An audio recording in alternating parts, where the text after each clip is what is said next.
جیسے جیسے حالات آگے بڑھتے چلے جا رہے ہیں، مختلف افکار کے لوگ اور مختلف سوچوں کے لوگ معاشرے کے اندر طرح طرح کی باتیں اور طرح طرح کی فکریں عام کر رہے ہیں۔ انسان کا یہ مزاج ہوتا ہے کہ شر کو جلدی قبول کرتا ہے، گناہ کی طرف، بدگمانی کی طرف انسان کا نفس جلدی مائل ہوتا ہے۔ جو لوگ صدیوں سے محنت کر رہے ہیں اور دین اسلام کی خوبصورت، پروقار اور محبت سے لبریز تشریحات امت تک پہنچا رہے ہیں، انہوں نے اولین جدوجہد اس بات پر کی ہے کہ کسی بھی طریقے سے اس امت کو اللہ اور اس کے رسول کے ساتھ جوڑا جائے صلی اللہ تعالی علیہ وسلم۔ جب امت اللہ رسول کے ساتھ جڑ جائے گی تو پھر اللہ رسول کے احکامات ماننا، رب رسول کے دیے ہوئے دین پر عمل کرنا، اپنے سارے اخلاقی رویوں کو درست کرنا یہ آسان ہو جائے گا۔ جتنی محافل منعقد کی جاتی ہیں، جتنے اجتماعات منعقد کیے جاتے ہیں، جتنی خانقاہی مجالس کا انعقاد کیا جاتا ہے، ان کا ایک ہی مقصد ہوتا ہے، وہ میلاد شریف کے موقع پہ محفل ہو، معراج شریف کے موقع پہ محفل ہو، وہ کسی اور عنوان سے محفل ہو۔ جب کسی بھی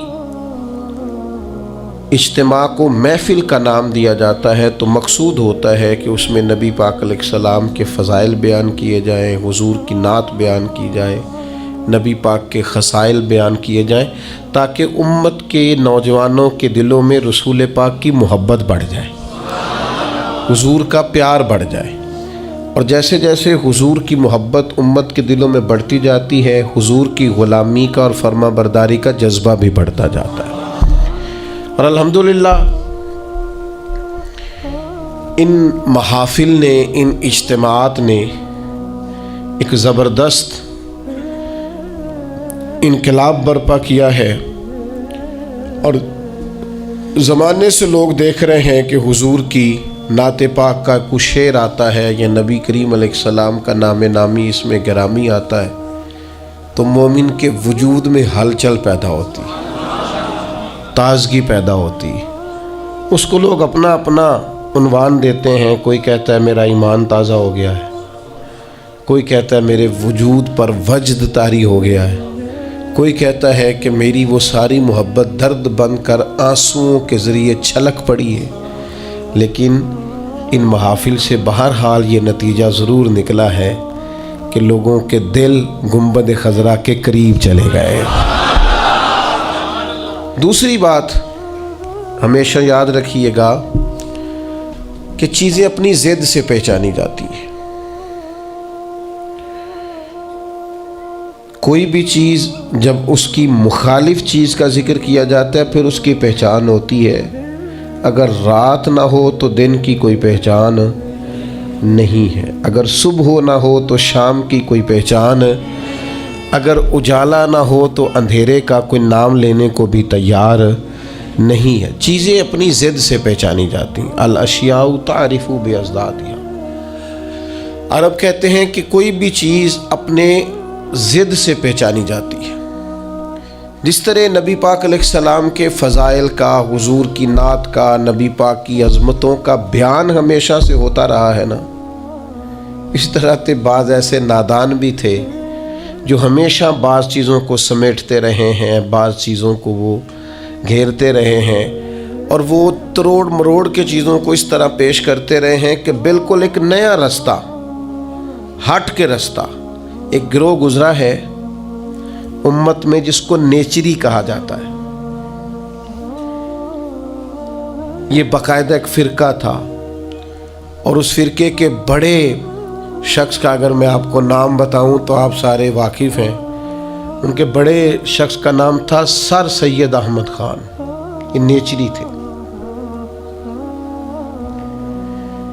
یہ کہتے تھے کہ اگر معراج شریف کی ساری احادیث صحیح بھی ہوں، انہوں نے وہ ساری احادیث لکھی، ساری صحیح احادیث کو کوٹ کیا، ساری صحیح احادیث کوٹ کر کے کہا کہ یہ صحیح بھی ہیں، راوی بھی درست ہیں، 30 کے قریب صحابہ ان روایات کو روایت کرنے والے ہیں، تو پھر بھی کہنے لگے کہ ہم اس لیے واقعہ معراج کو معاذ اللہ تسلیم نہیں کرتے کہ ایک شخص کا، ایک انسانی وجود کا فضا میں معلق رہنا ممکن نہیں اور فضا سے گزر کے جانا ممکن نہیں۔ کہنے لگے اگر ساری روایتیں درست بھی مان لی جائیں تو پھر بھی چونکہ یہ فطرت کے خلاف ہے، یہ روٹین میں جو کام ہوتے ہیں ان کے خلاف ہے، تو ہم یہ کہیں گے معاذ اللہ راویوں کو غلطی لگ گئی ہے بات کرنے میں، یعنی ساری روایتیں لکھ کے بھی تسلیم کرنے کو تیار۔ اچھا بڑے عجیب لوگ ہیں، یہ سمجھتے ہی نہیں۔ معجزہ پتہ کسے کہتے ہیں؟ معجزہ اور کرامت کہتے ہیں خرق عادت کو۔ خرق عادت کا مطلب ہوتا ہے عادت کو پھاڑ دینا۔ جو کام عادت کے مطابق چل رہا ہو وہ کرامت اور معجزہ نہیں ہوتا، جو عادت سے ذرا ہٹ کے ہو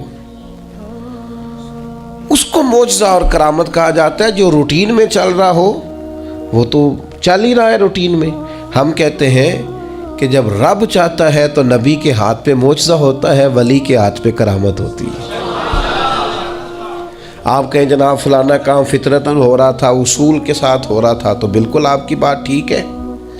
فطرت یہی ہے کہ ماں اور باپ کے ملاپ سے اولاد پیدا ہوتی ہے، لیکن اگر رب چاہے نا تو جناب عیسیٰ کو بغیر باپ کے پیدا کر دیتا ہے۔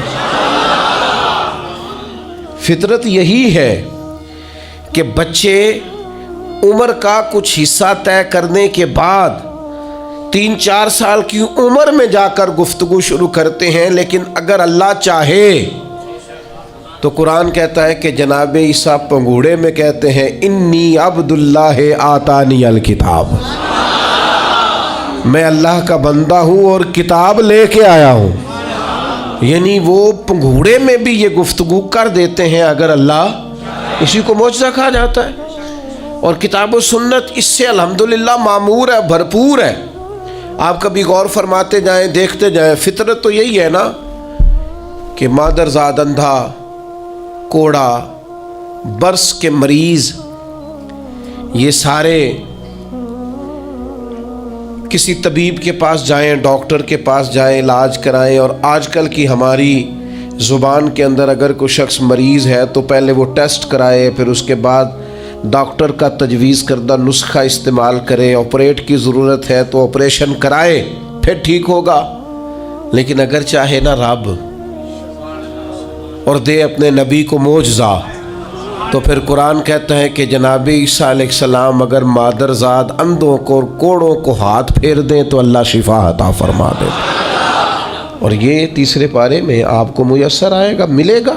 اصول فطرت یہی ہے، مزاج یہی ہے، روٹین یہی ہے کہ رب چاہتا ہے تو پھر ہی انسان پیدا ہوتے ہیں، اللہ چاہتا ہے تو پھر ہی حیوان پیدا ہوتے ہیں، رب چاہتا ہے تو چرندے پرندے پیدا ہوتے ہیں۔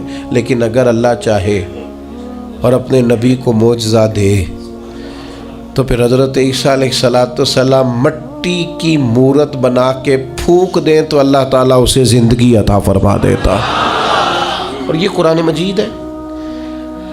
اب وہ لوگ جو ضد کر بیٹھتے ہیں نا معجزے کے مقابلے میں کہ میری عقل نہیں مانتی، تو بھئی ان سے ہماری گزارش یہ ہے کہ بہت سارے لوگوں کی عقل تو خدا کو بھی نہیں مانتی معاذ اللہ، تو کیا پھر ان کی عقل کے مطابق دین کو لیا جائے گا؟ پھر یہ کیا کہہ دیا جائے گا کہ چونکہ تیری عقل میں نہیں آتا تو لہذا ہے ہی نہیں معاذ اللہ۔ تو معجزہ جو ہوتا ہے نا، معجزہ وہ اللہ کی عطا سے نبی کا کمال ہوتا ہے۔ آپ دیکھیں نا صحابہ کیا فرماتے ہیں، حضرت عبداللہ ابن عتیق رضی اللہ تعالیٰ عنہ کی پنڈلی ٹوٹ گئی، صحیح حدیث میں موجود ہے۔ اب اگر پنڈلی ٹوٹ گئی ہے، ٹانگ ٹوٹ گئی ہے، تو اس کا طریقہ یہی ہے کہ ہمارے ہاں جو آج مروج ہے وہ یہی ہے کہ وہ کسی ڈاکٹر طبیب کو دکھایا جائے گا، اس کا علاج ہوگا، اور آج کل تو آپریشن کیے جاتے ہیں۔ اس زمانے میں بھی جو طریقہ تھا وہ اختیار کیا جائے گا اور اس کے مطابق علاج ہوگا۔ لیکن حضرت عبداللہ کی پنڈلی ٹوٹ گئی وہ نبی کریم کی بارگاہ میں آئے، ٹوٹی ہوئی پنڈلی. آپ چلے جائیں کسی بڑے سے بڑے ڈاکٹر کے پاس، مجھے بتائیں کہ وہ کبھی صرف خالی ہاتھ لگائے اور چیز کو شفا ہو جائے. لیکن یہاں منظر یہ ہے کہ پنڈلی ٹوٹ گئی ہے، محبوب نے لعاب دہن لگایا ہے، اللہ نے شفا عطا فرما دی.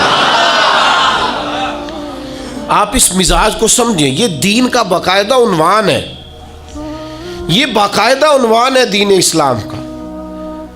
اب آنکھیں کسی شخص کی دکھتی ہیں تو اب تو خیر اللہ تعالیٰ نے آسانی کر دی، ورنہ یہ 10-15 سال پہلے کالا موتیا، سفید موتیا ایک بہت بڑا مرض ہوتا تھا اور باقاعدہ مشکل تھا لوگوں کے لیے علاج کی طرف بڑھنا، ایک مشکل کام تھا. اور آنکھوں کی بینائی آج بھی آپ دیکھ لیں، پیدائشی طور پر بچے بیچارے بعض آنکھوں کی نظر کی کمزوری کا شکار ہیں، اتنی موٹے شیشوں کی اینکیں ان کو لگی ہوئی ہیں اور بڑی مشکل سے وہ دیکھ پاتے ہیں. لیکن فتح خیبر کے موقع پر حضرت مولا علی شیر خدا کو آشوب چشم ہے، اور جب حضور نے فرمایا علی کو بلائیں تو کہا یا رسول اللہ آنکھیں دکھتی ہیں، تو فرمایا بلاؤ تو صحیح نا. تو بلایا ہے تو مولا کائنات فرماتے ہیں نبی کریم نے لعاب دہن لگایا ہے، اتنا اچھا تو پہلے نظر نہیں آتا تھا جتنا اب نظر آنا شروع ہو گیا. یہ کیا ہے؟ یہ نبی پاک کا. آپ کو سمجھ آ گئی مسئلے کی؟ سب سے پہلے میں نے یہ عرض کیا کہ ان محافل کا فائدہ یہ ہے کہ امت کو حضور کے قریب کیا جائے. دوسری بات یہ کہ ایک ہے فطرت سے کام چلنا اور ایک ہے نبی کا معجزہ ہونا. یعنی صحابی نے حضور سے کہا یا رسول اللہ جنگ کے موقع پر میری تلوار ٹوٹ گئی، تو نبی پاک نے چھڑی اتار کے نا ایک ٹہنی توڑ کے ایک درخت سے دی. تو وہ صحابی فرماتے ہیں جب محبوب نے توڑی تو وہ ٹہنی تھی میری طرف آ رہی تھی، ٹہنی تھی، اور جیسے ہی محبوب نے مجھے تھما دی اسے اللہ نے تلوار بنا دیا. یہ کیا ہے؟ یہ نبی کا. ایک تیسری بات سنیں، اسلام کا نظام 2 طریقوں سے چلتا ہے. ایک اسلام کا نظام چلتا ہے اسباب کے ساتھ، آگ جلاتی ہے، دریا ڈبوتا ہے، انسان پر تلواریں اور زخم لگ جائیں تو اسے تکلیف ہوتی ہے. یہ اسباب کا رستہ ہے کہ آگ نے جلانا ہے. اور ایک ہے روحانی رستہ. آگ جلاتی تو ہے لیکن اگر مدد اللہ کی شامل ہو تو پھر حضرت ابراہیم کو نہیں جلاتی. یا نار کونی بردم و سلاما علی ابراہیم، پھر وہ جناب ابراہیم کو جلاتی.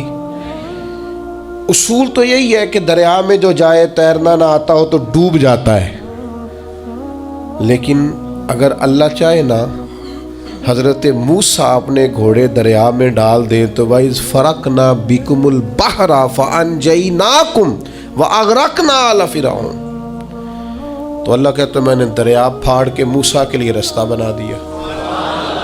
اچھا جس دریا سے حضرت موسیٰ بچ کے نکل گئے اسی دریا میں فرعون اور فرعون والے غرق ہو گئے. یہ کیا ہے؟ یہ روحانی زندگی. ایک ہے اسباب کہ آپ پانی میں گھوڑا پھینکیں گے آپ ڈوب جائیں گے. ایک ہے روحانی زندگی. یہ میں قرآن مجید پڑھ رہا ہوں، میں نے کوئی حدیث بھی نہیں سنائی، بزرگ کا قول تو دور رہا. قرآن فرماتا ہے کہ ہم نے فرعون اور فرعون والوں کو اسی دریا میں غرق کیا جس دریا میں ہم نے حضرت موسیٰ کے لیے رستے بنا دیے تھے اور دریا پھاڑ کے رستے بنا دیے تھے. تو رب کریم نے ایک روحانی زندگی بھی مومن کی رکھی ہے. روحانی زندگی ذرا غور کیجئے کہ بھلا میں کیا کہنے لگا. صرف 50 سیکنڈ کے لیے آپ نے سوچنا ہے. زندگی میں ہمیں بہت ساری ایسی چیزیں ملی ہیں جو ہماری محنت کا نتیجہ نہیں. ہمیں بہت سارا ایسا کچھ ملا ہے جس کے ہم قابل تھے نہیں پر رب نے عطا کر دیا ہے. بس سمجھ لو آپ، یہ جو آپ کو ملا ہے نا، تھے نہیں قابل پر ملا ہے. کچھ تو محنت کی ہے، کوشش کی ہے تو اس کے سبب سے ہو گیا. جو بغیر محنت کے جد و جہد کے ملا ہے نا، یہ وہ روحانی رستہ ہے جس کے بارے میں اللہ کا قرآن کہتا ہے وَمَن يَتَّقِ اللَّهَ يَجْعَل لَّهُ مَخْرَجًا. جو اللہ سے ڈرے گا اللہ ہر مشکل سے نکلنے کے لیے اسے راستہ عطا کر دے گا. وَيَرْزُقْهُ مِنْ حَيْثُ لَا يَحْتَسِبُ، اور اسے وہاں سے رزق دے گا جہاں سے اس نے کبھی سوچا بھی نہیں ہوگا. ایک روحانی زندگی ہے انسان کی، وہ میرے ساتھ بھی ہے، آپ کے ساتھ بھی. کئی چیزیں ہمارے پاس ایسی ہیں کہ اگر ہماری قابلیت دیکھی جائے تو وہ ہمارے پاس ہو سکتی، یعنی سے ثبوت نہ پوچھو میں تو نظر کرم قد ہوئی، اے میں جانا یا دل بھر جانے، اے پھر غیر نہ جانے. کچھ چیزیں ایسی ہیں جو خالص مختصر سی میری کہانی ہے، جو بھی ہے ان کی مہربانی ہے، وہ ہماری محنت کا نتیجہ. یہ روحانی زندگی ہے. روحانی زندگی کو سمجھو، ایک روحانی نظام ہے اللہ کا، اس نے بنایا ہے. صحابہ فرماتے ہیں جنگ بدر کا موقع تھا، اللہ کے فرشتے آئے ہوئے تھے، قرآن کہتا ہے فرشتے آئے ہوئے تھے. تو حال یہ تھا کہ صحابہ فرماتے ہیں ہم کسی کی گردن کافر کی کاٹنے لگتے تھے، اس کی گردن ہم سے پہلے کٹ کے گر جاتی تھی. یہ کیا ہے؟ یہ اللہ کا روحانی نظام ہے، اس نے بنایا ہے. آپ کے اور میرے ساتھ یہ نظام وابستہ ہے. اب چوتھی بات سمجھیں، چوتھی بات سمجھیں، جو جتنا بڑا ہوتا ہے نا، اور جس کو لوگوں نے ماننا ہوتا ہے، جس کے پیچھے چلنا ہوتا ہے، اس کے پاس کوئی نہ کوئی کمال ہو تو پھر ہی لوگ اس کی اتباع اور پیروی کرتے ہیں، پھر ہی لوگ اس کی پیروی کرتے ہیں. اگر اس کے اندر کوئی کمال نہ ہو، تین چیزیں ہوتی ہیں جس کی وجہ سے لوگ کسی سے محبت کرتے ہیں. یا بندے میں جود و نوال ہو، سخی ہو، خرچ کرتا ہو، احسان کرتا ہو، یا پھر اس میں حسن و جمال ہو، سونا بڑا ہو، پیارا بڑا ہو، یا تیسری بات یہ ہے کہ فضل اور کمال ہو، اس میں کوئی بلندی ہو. اللہ کی یہ شان رہی ہے کہ اللہ نے جتنے بھی پیغمبر پیدا فرمائے اعلیٰ خاندانوں میں پیدا فرمائے. اللہ نے جتنے بھی انبیاء کرام علیہم السلام مبعوث فرمائے سارے سونے تھے، ایک سے ایک بڑھ کر حسین تھے. حضرت داؤد علیہ السلام کا حسن و جمال دیکھا نہیں جاتا تھا، خوبصورت تھے جناب داؤد علیہ السلام. اور جناب یوسف 3 مہینے رجی خلقت ویک یوسف کی نانی. حضرت یوسف علیہ السلام کے بارے میں ملا رومی نے لکھا ہے، جب قحط پڑ گیا تھا نا مصر میں، تو حضرت یوسف نے چونکہ گندم غلہ سٹاک کر لیا تھا، تو ابتدائی طور پر آپ نے یہ تجویز دی تھی اور یہ حکمت عملی اپنائی تھی. آپ نے لوگوں سے کہا تھا کہ فی الحال تمہیں گندم نہیں ملے گی، جس کو بھوک لگے نا وہ میرا چہرہ دیکھ لے آ کے، جس کو پیاس لگے وہ میرا چہرہ دیکھ لے. اور یہ ایسا ہوتا ہے. سیدھے پنجابی ساڈے تے کہندے نے تینوں ویکھیں بھوک مر گئی ساری. یہ تو ہوتا ہے نا جی، میری تے ویکھ کے ہی تجھے دیکھ جو لیا ہے، بات ختم ہو گئی. بھوک. حضرت عثمان غنی رضی اللہ تعالیٰ عنہ کو 40 دن قید رکھا ہے. لوگوں نے تو آپ سے کہا گیا کہ جناب بھوک پیاس کیا کرتے تھے؟ فرمایا بھوک پیاس لگتی تھی، قرآن پاک کی زیارت کرتا تھا، بھوک بھی ختم ہو جاتی تھی، پیاس بھی ختم ہو جاتی تھی. تو حضرت جناب یوسف علیہ السلام نے یہ تدبیر اپنی قوم کو دی کہ جب تمہیں بھوک لگے تو تم نے آ کے مجھے دیکھنا ہے. تو 3 مہینے غلہ نہیں دیا. لوگ آتے جناب یوسف کا چہرہ دیکھتے، بھوک پیاس ختم ہو جاتی. تو پنجابی کے ایک درویش بول پڑے، وہ کہنے لگے 3 مہینے رجی خلقت ویک یوسف کنانی. 3 مہینے رجی خلقت ویک یوسف کنانی تے جنا محمد عربی ڈٹھا او رج گئے دوواں جہانی. جنا محمد عربی ڈٹھا او رج گئے دوواں جہانی. تو اللہ تعالیٰ نے حسن و جمال عطا کیا تھا. پھر نبیوں کے پاس فضل اور کمال ہوتا ہے. میں نے آپ کو کمالات سنائے نا حضرت عیسیٰ علیہ السلام. مادرزاد اندھے کوڑے برس کے مریض آتے، آپ ہاتھ پھیرتے شفا ہو جاتی. آپ مٹی کی مورت بنا کے پھونکتے، اللہ تعالیٰ اس میں جان پیدا کر دیتا۔ حضرت داؤد علیہ السلام لوہے کو ہاتھ لگاتے، اللہ نرم کر دیتا۔ حضرت آدم علیہ السلام 1000 پیشہ جانتے تھے، 1000 بولیاں بولتے تھے، اللہ نے کمال عطا فرمایا۔ ہر پیغمبر کو اللہ نے شان دی، عظمت دی۔ جناب ابراہیم کے کمالات کا کوئی انکار کر سکتا ہے؟ ان کی شان جن کو بار بار قرآن مجید ان کے تذکرے کرے اور رب کہے واتخذ اللہ ابراہیم خلیلا، ان کی شانیں، ان کی عظمتیں، کیا بات ہے۔ بس میرے بھائی سمجھ لو، جب کسی کا فضل کمال لوگ دیکھتے ہیں تو پھر پیروی کرتے ہیں بلا مثال و بلا تشبیہ۔ اللہ نے نبیوں کو فضل و کمال، حسن و جمال، جود و نوال دے کے بھیجا تاکہ لوگ ان کا کمال دیکھیں، ان کی غلامی کریں۔ اور جب میرے اور آپ کے محبوب کی باری آئی تو اللہ نے سب سے بڑھ کر محبوب کو حسن و جمال عطا فرمایا، سب سے بڑھ کر جود و نوال عطا فرمایا۔ حضرت یوسف علیہ السلام کا حسن کہاں اور محبوب کا حسن کہاں؟ کیا خوبصورت انداز اختیار کیا، کہنے لگے حسن یوسف پہ کٹی مصر میں انگشت زنا۔ حضرت یوسف کا حسن دیکھ کر مصر میں عورتوں نے ہاتھ کٹا لیے، لیکن حسن دیکھ کر حسن یوسف پہ کٹی مصر میں انگشت زنا، اور سر کٹاتے ہیں تیرے نام پر۔ ان کا پورا حسن دیکھا ہے، ان کو دیکھا نہیں، تو وجہ میرا یار نہیں ڈیٹھا۔ تیرے نام پر، تیرے نام پر حسن یوسف پہ کٹی مصر میں انگشت زنا، اور سر کٹاتے ہیں تیرے نام پہ مردان عرب۔ وہاں بیویوں نے ہاتھ کاٹے تھے، یہاں عرب کے مرد، اور انہوں نے حسن دیکھ کے کاٹے تھے، یہاں نرا نام سن کے لوگ۔ ہر کوئی فدا ہے بن دیکھے تو دیدار کا عالم کیا ہوگا۔ مردان عرب بھائی حضور کا، اور پھر نبی پاک کا جو جود و نوال ہے عطا کرنا ہے۔ حضرت جابر ابن عبداللہ فرماتے ہیں ہر شے حضور سے سنی ہے، میرے پاس نہیں ہے یہ حضور سے سنا ہی نہیں، یہ تو سنا ہی نہیں نبی پاک سے۔ اور پھر جہاں تک حضور کے فضل و کمال کی بات ہے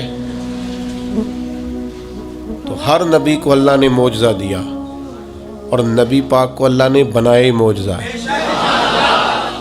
یا ایھا الناس قد جاءکم برہان من ربکم، حضور کا ایک ایک بال معجزہ ہے، آنکھ معجزہ ہے، کان معجزہ ہے، لبہائے مبارک معجزہ ہے، لعاب دہن معجزہ ہے، نبی پاک علیہ السلام کی زلف عنبری معجزہ، محبوب کی نظر مازاغ معجزہ، دست ید اللہ معجزہ، چہرہ وجہ اللہ معجزہ، نبی پاک صلی اللہ تعالیٰ علیہ وسلم کا سج دھج کے آنا اور میلاد ہونا یہ بھی معجزہ، اور سج دھج کے عرش پہ جانا اور معراج ہو جانا یہ بھی معجزہ۔ اللہ نے دیے معجزے انبیاء کو، خدا نے میرا نبی معجزہ بن کے آیا۔ اللہ نے محبوب کو معجزے دی، اور اتنے بڑے بڑے معجزات دیے، اتنے بڑے بڑے۔ میں کیسے آپ کی خدمت میں یہ بات عرض کروں، اتنا عظیم معجزہ ہے نا واقعہ معراج۔ امت کو چاہیے تھا کہ یہ ہر روز جب بھی کوئی کہتا نا ہم نے بڑی ترقی کی ہے تو ان کو کہنا چاہیے تھا اصل تو ہمارا حق ہے ترقی میں آگے بڑھنے کا، اس لیے کہ ہمیں ان رستوں کا مسافر بننا ہے جن رستوں پہ نبی پاک نے ہمیں چلنے کا کہا ہے۔ تو میرے عزیز بھائی، محبوب کو اللہ تبارک و تعالیٰ نے معراج عطا کی۔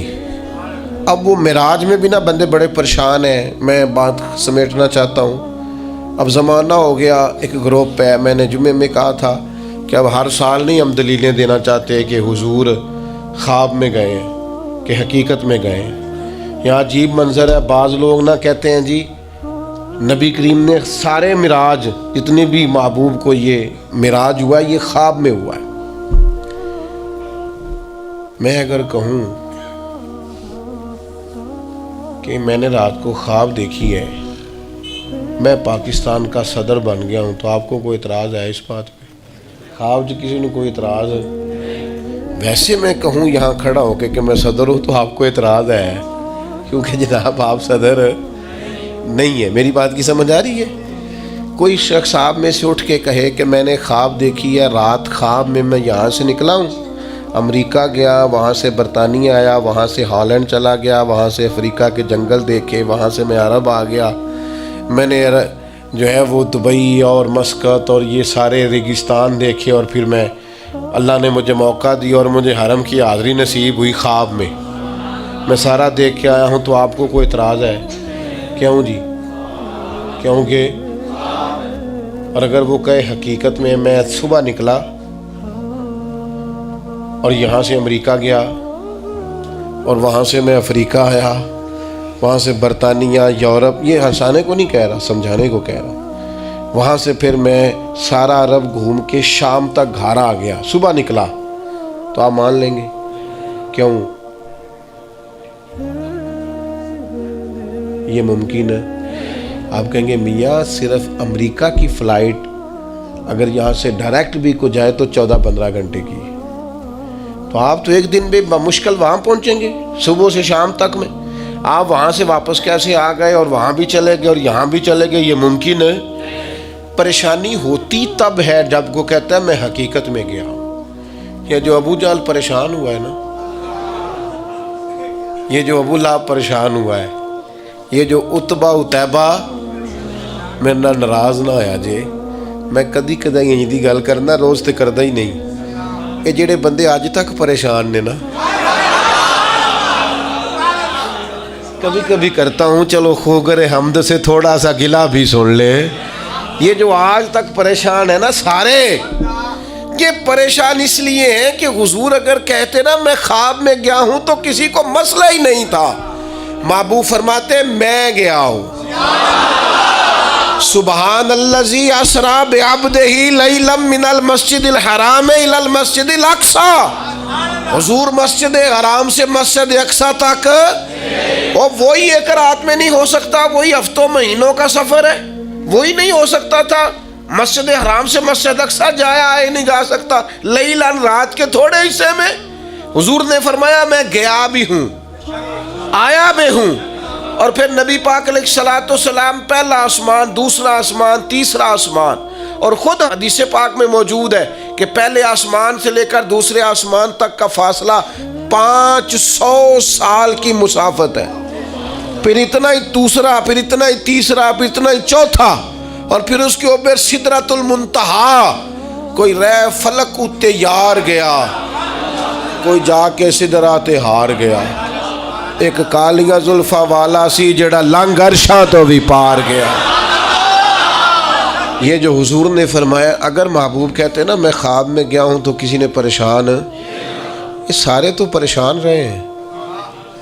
چلے ناراض کون صاحب نے ہونا ہے، گھر والی بات ہے، سارے پریشان رہے ہیں اور سارے پریشان ہیں تو کسی وجہ سے ہی ہے نا۔ اگر محبوب فرماتے خواب میں گیا ہوں تو انہوں نے پریشان، یہ جو پریشانی ہے نا یہ اسی بات کی ہے کہ محبوب فرماتے میں گیا ہوں۔ اچھا پھر ایک اور پریشانی ہے، کچھ اس لیے بھی اڑ جاتے ہیں، چلے میں بزرگوں کے اختلاف کی بات نہیں کرتا، میں ویسے ایک بات کرتا ہوں، بڑوں کو سلام ہے کسی نے اگر کوئی دوسرا قول بھی کیا ہے، لیکن ویسے محبت کے ساتھ، پیار کے ساتھ، ادب کے ساتھ ایک بعض اس بات پر بھی اڑ جاتے ہیں، محبوب گئے ہیں پر اللہ کا دیدار نہیں کیا۔ حضرت جبریل امین علیہ السلام کی زیارت کر کے واپس آ گئے، تو یہ تو نہیں ہو سکتا کہ میں آپ کو بلاؤں اور آپ سے ملوں ہی نہ۔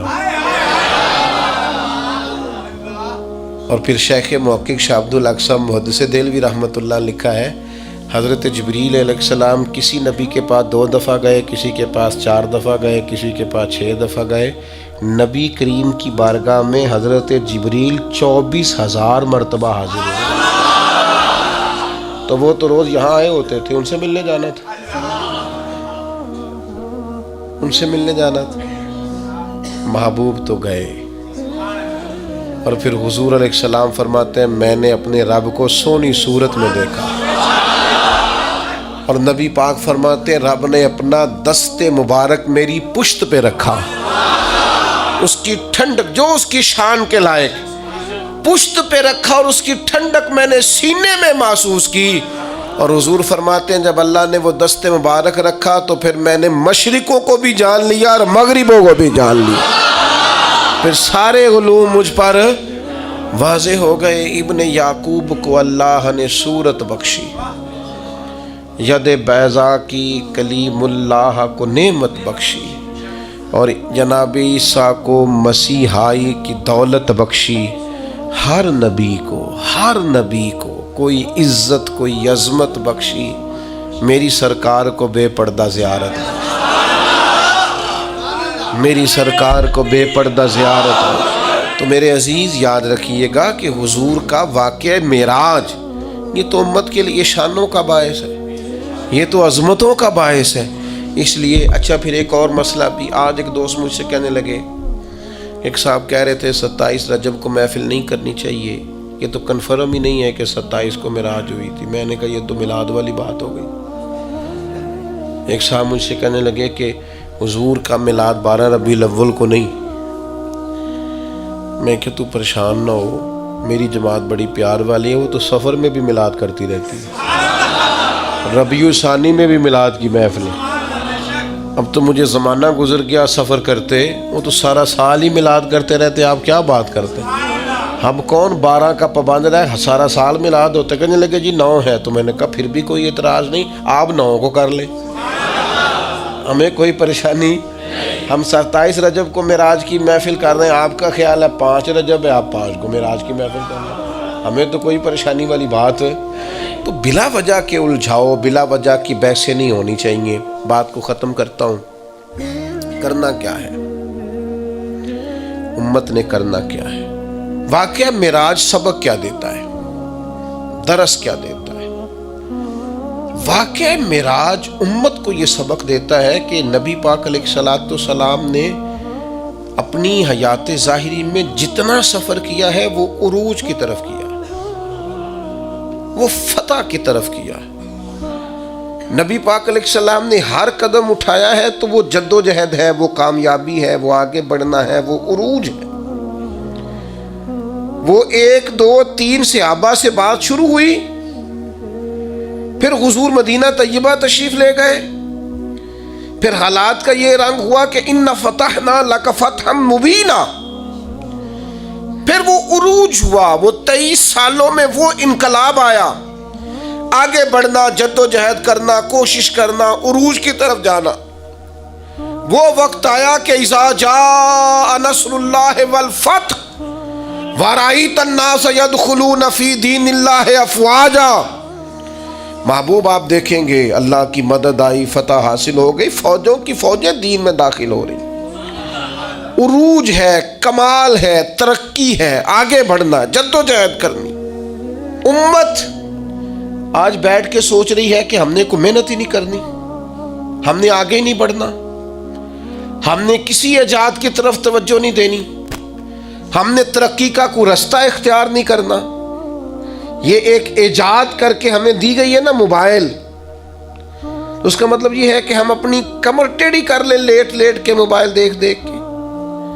ہمیں تو دیکھنا چاہیے تھا کہ ٹیکنالوجی بڑھ رہی ہے، ایجادات بڑھ رہی ہیں، ہمیں آگے بڑھنا ہے، مسلمانوں کو آگے جانا ہے، اور کس طرح کر کے فروغ دین کے لیے ان ساری چیزوں کو استعمال کرنا ہے، اور زیادہ سے زیادہ ترقی حاصل کر کے اپنے دین کو فروغ دینا ہے، آگے بڑھنا، امت کا سر اونچا کرنا ہے۔ لیکن امت ہے کہ وہ بار بار پیچھے ہٹتی جا رہی ہے، بار بار کمزوری دکھاتی جا رہی ہے، بار بار ہم ہیں کہ ہمارے قدم لڑکھڑاتے ہیں، ہم پیچھے کی طرف آتے ہیں، ہم آگے قدم ہی نہیں اٹھاتے۔ معراج ہمیں بتاتا ہے کہ امت تو نے عروج حاصل کرنا ہے۔ هو الذی ارسل رسولہ بالہدی ودین الحق لیظہرہ علی الدین کلہ۔ ہم نے یہ رسول تمہیں اس لیے عطا کیے ہیں، یہ شانوں والے رسول تمہیں اس لیے دیے ہیں کہ ہم اس دین کو تمام دینوں پر غالب کر دیں گے۔ اسلام کی فطرت میں قدرت نے لچک دی ہے، اتنا ہی یہ ابھرے گا جتنا کہ دبا دو گے۔ یہ دین غالب ہونے کے لیے. واقعہ معراج کیا بتاتا ہے ہمیں؟ نبی پاک نے مسجد اقصی میں سارے نبیوں کی امامت کرائی ہے. جس طرح نبی کریم نبیوں کے امام ہیں، یہ امتوں کی امام ہے. اس نے امامت کرنی ہے، امامت، ترقی، عروج، جد و جہد، آگے بڑھنا. ملت کے جوانوں، واقعہ معراج تمہیں بتاتا ہے کہ تمہیں آگے بڑھنا ہے، تمہیں کوشش کرنی ہے. اٹھ کے اب بزم جہاں کا اور ہی انداز ہے، مشرق و مغرب میں تیرے دور کا آغاز. جد و جہد کریں. میرا مالک بڑا کریم ہے، جو اس کی جانب ایک قدم اٹھاتا ہے اللہ کی رحمت آگے بڑھ کے اس کا استقبال کرتی ہے. آپ کوشش تو کریں، ہمت تو کریں، جد و جہد تو کریں، آپ آگے تو بڑھیں. اقبال کہنے لگے او وقت فرصت ہے کہاں، کام ابھی باقی ہے، نور توحید کا اتمام ابھی باقی ہے. واقعہ معراج ہمیں بتاتا ہے ہم نے آگے بڑھنا ہے، کوشش کرنی ہے، جد و جہد کرنی. کریں گے انشاءاللہ. جو شخص جس حد تک اپنے لیے، ملک کے لیے، ملت کے لیے، خاندان کے لیے، قبیلے کے لیے، دین کے لیے جد و جہد کر سکتا ہے وہ کرے، وہ آگے بڑھے، ہمت کریں. 2 4 لوگوں کا بازو تھامیں، سہارا بنے، لیکن عروج کی طرف بڑھے. نوجوانوں سے کہتا ہوں جدید حالات کو دیکھو، سیکھو، ٹیکنالوجی کی طرف بڑھو، علم کی طرف بڑھو، شعور کی طرف بڑھو. بیٹھے نہ رہو. 2 4 5 10 کورسز کرو، آگے بڑھو.